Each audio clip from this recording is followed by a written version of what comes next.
বইমেলায় ২১-এর আবহ, নানা বয়সী পাঠক দর্শনার্থীর পদচারণায় বইমেলায় যেন তিল ধারণের ঠাঁই নেই। মেলা বহুল প্রতীক্ষিত ২১শে ফেব্রুয়ারি, যেই দিনটিকে ঘিরে এত আয়োজন, এই অমর ২১শে বইমেলা, আজ সেই দিন।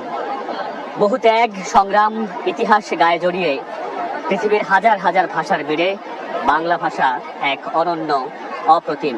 কারণ তার আছে ২১শে ফেব্রুয়ারি, তার আছে ৫২, এবং সেই ইতিহাস, সেই দিনটিকে ঘিরে মানুষের যে আবেগ, মানুষের যে উচ্ছ্বাস, সেটি প্রকাশ হচ্ছে আজকের এই বইমেলায়। মানুষের ঢল সকাল ৮টা থেকে জনসমুদ্রের যে ঢল নেমেছে, সেই ঢল এখন পর্যন্ত অব্যাহতমান রয়েছে।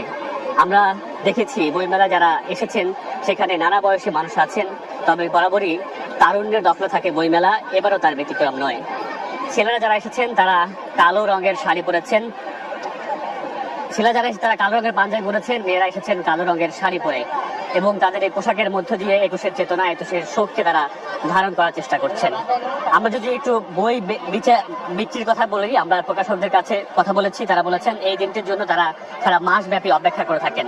এবং আজকে এই জনসমুদ্রের মাঝে কতটুকু বই বিক্রি হয়েছে প্রশ্ন যখন তারা করেছি, তারা কেউ কেউ প্রত্যাশার কথা বলেছেন, আবার কেউ কেউ বলেছেন জনসমুদ্র যেরকম আছে সেই পরিমাণ বই বিক্রি আসলে হচ্ছে না।